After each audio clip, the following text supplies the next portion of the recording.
Greetings, my fellow YouTube subscribers and anybody else who's watching this video as I speak at the moment. Today basically marks the day that I finally released my very first Bleach chapter review, and I hope that it goes over pretty well because I'm a little nervous, but it don't really matter. But I can work that over. But anyways, let's see how this turns out. The Bleach chapter is number 535. Entitled Everything But the Rain OPA. Now it basically starts off to where Masaki, she's basically like in her subconscious state, and she's just like thinking to herself like my body just feel like it's floating down to like a deep abyss, into like this deep dark void. And I think she said like I think she said something like her body is something can't move or something like that. I'm not sure, but at one moment it's like she was just sitting there and like just like going in and out of consciousness for some reason, and basically she was like in a hollow, like in a visors, although they had went through, basically she was in that same position. And then out of nowhere her eyes just like open up, and you see that hollow mask, or that one hollow that she had killed recently in a few chapters back. And then it switches over to where it switches over to Kisuke Urahara's show, and he finally says that after over a century, ever since he was Bleach exiled out of Soul Society, that he's been doing research on Masaki, and unbeknownst to Ryuken and Ishin, they were surprised. They're talking about, wow, he said, wow, a century, like, and then Ishin said, yeah, you've been aging gracefully, like a little joke or something. And like I said before, he gave his reason as to why he was in the world of the living, and he has his own little shop. Because, of course, as you've seen in the past, you read like the mangas in the past or the episodes, to where, as to why he was exiled out of Soul Society, that's the main reason. And then it was, it came to Yushin's attention. They said, wait a minute. He said, wait a minute, are you? And then out of nowhere, Ryuken just like interrupt the conversation, just saying like whatever, I already don't care like who your name is, you need to go ahead and like try to fix her Masaki, renature her basically.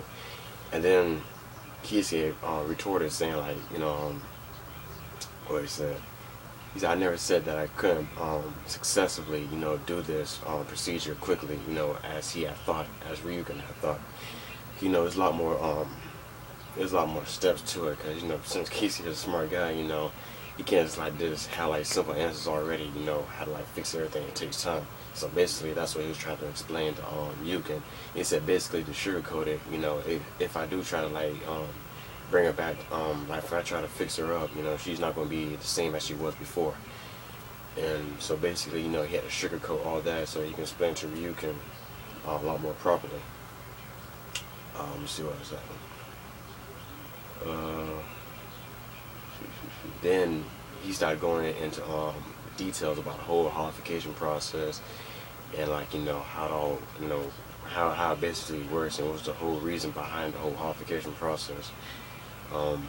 He said something like the whole reason why is because they was doing experiments like this on Soul Reapers back in Soul Society, and basically they was trying to get them like some of like upgrade the energy, like an energy boost or something, to make them more durable during battles. But it was test later proves that it was more of a flawed experiment, and it basically was unstable. And so basically they just tossed that to the side and just didn't worry about it anymore, because it was too dangerous and they didn't even bother to try to do anything with it. And in the situation that Masaki was in, considering the fact that she's a Quincy, this is a lot more dangerous, because this is a new thing that it was a new thing to everybody. Like they never knew something like this was going to happen to a Quincy. To a Shinigami they know, but to a Quincy, this is a new thing. And then basically when Kisuke was trying to explain to them about for her, it's a little bit more different than that of Quincy going through that process and Shinigami, so it's going to be a lot more troublesome trying to repair her. And he said to them, saying like, the only way that I can be able to do this, is if I can be able to like suppress the hollow side within it. And so that's when he was able to come up with a vaccine that was capable of combating that homification that was going on basically consumer. Um, but before he was talking about, I believe he was trying to make some references to like the Hogyoku, because he thought the true intentions of the Hogyoku was basically to separate that boundary between a Shinigami and a Hollow. But you know, we later found out that wasn't the case, and so he had to look for a whole new alternative method in order to like take away the homification from the Soul Reapers during that past arc. And so, through intense research, he was able to, like I said, come up with a vaccine by using, I believe, the extractions of humans or something like that, along with like Quincy abilities or like strings or whatever. And he was able to combine that into like a vaccine. He was able to inject it within them, because if before it was a process that Soul Reapers had went through, or any other being that was affected by a Hollow, if they went through that holification, that if they weren't able to control it, that it would soon consume them, and basically it would turn them, you know, basically it would result in soul suicide.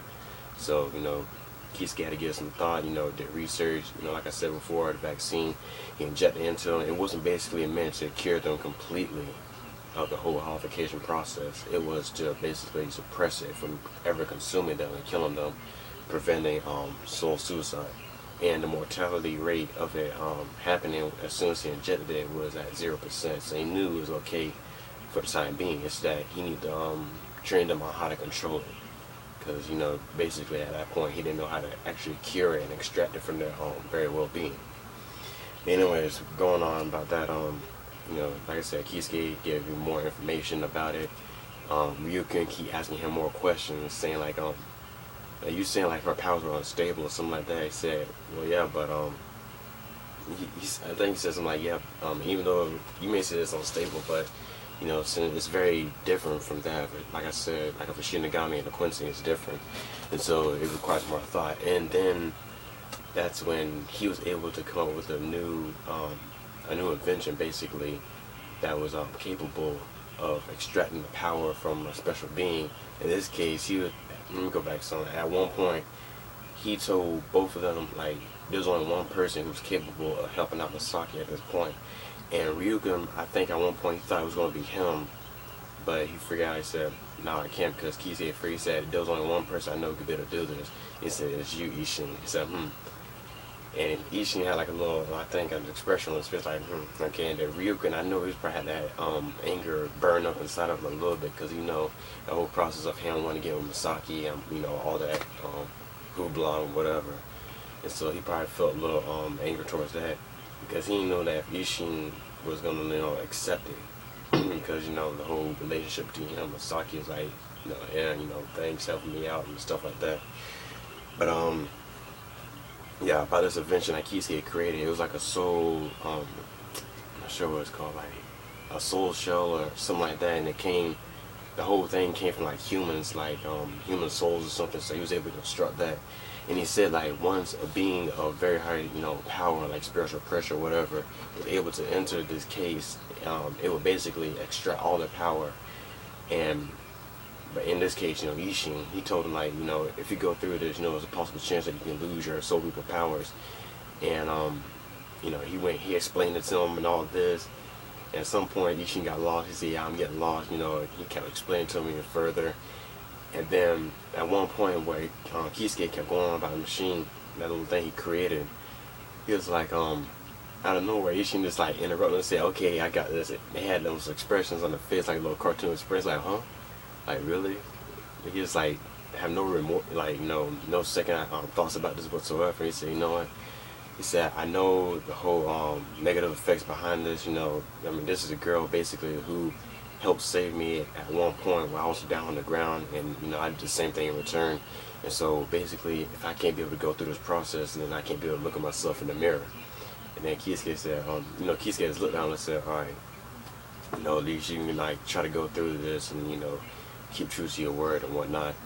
And then while all this, like, while they was conversating, Ryukin was thinking to himself, said, I wonder why, if he wanted to go through with this, you know, considering the fact, like I said before, that he know more about Masaki than he does, than Ishin does to Masaki. And so he was going through this thought, like he was like, he felt like frustrated. I think at one point like he cried a little bit, but I think it's like before he was just like very angry at the choice that was made, that it wasn't him but instead it was on Ishin. So we go through that process. He explained it. Kisuke explained him through the whole thing about the machine or whatever, and he said he had to use reishi strings mixed with his power in order to like stabilize the holification within her, so that he can be able to like, I think put the power put his power basically into her or something like that, and be able to keep it at a certain distance, basically extracting that like holification out of her so that she won't be consumed by the hollow. So past all that, all the explanation, blah blah, he was down with it. He said, let's go ahead and do this. I'm willing to like give up my duties as a captain, or to go to the 13. Let's just go ahead and do this. I'm ready for it. And then Kisuke, he said, okay, let let the whole procedure commence and whatnot. And then it flips back to where Masaki, she was like scared, like she was like shielding herself from that massive mouth of the hollow, like it was about to consume her. And then in the nick of time, out of nowhere, Ishin just came and saved her in time. And she just looked up, she's like, huh? And he's like, yo, it's like this, the man came back and say, your knight in shining armor has returned, or something like that. And that was the end of the chapter. I mean, yeah, to me it was a pretty good chapter, all that, and to me it seemed pretty long. I'm not sure to any of y'all might have thought it might have been short, but to me it seemed pretty long. The dialogue and the explanation that Kisuke was trying to explain to them, and whatnot. And to me it was a pretty good chapter. I mean, there was no fighting sequences within it. Every now and then Kubo, you got to take a break from the fighting sequence, get into more detail about how everything came together, of course. So basically just taking a break from the fighting. To me it was a pretty good chapter. I ain't say like one of the best. It's pretty good. Considering the fact that you get to see Kisuke again, and he explained more information, that he's been doing more research and stuff like that. He a brainiac, and that's what I like about him. Things like that. He's always have new ideas and how things come together, whatnot. But anyway, my predictions for next week's chapter is probably going to be like continuing to that last part of the chapter where Ishin comes in and stays Masaki through her like inner hollow or something. Might continue on from that, and basically she would return back to normal possibly, and since it's rearing its end to the flashback arc, it's gonna come back within the next, I guess, couple of chapters probably. It's gonna return back to its normal form or whatever. So yeah, basically I think it's gonna continue on to that, and it's got like probably a couple more chapters left until the end of that flashback arc or whatever. So yeah, it was pretty, like I said before, a good chapter and whatnot. Give me your reviews and stuff like that. Give me some ideas as to how next week's chapter gonna be like. All that, and just give me ideas and things like that. Because I want to hear from you guys. Things like that. But it's pretty. Since this is my first review, it was pretty decent. I hope to get better, because I know in this video you probably think, oh wow, you probably went on for a long ass time. So yeah. So hopefully next week I'll probably have a shorter video and stuff like that, get in more compact details and things like that. But yeah, it was all good. Sign out, y'all. Y'all been good. See ya.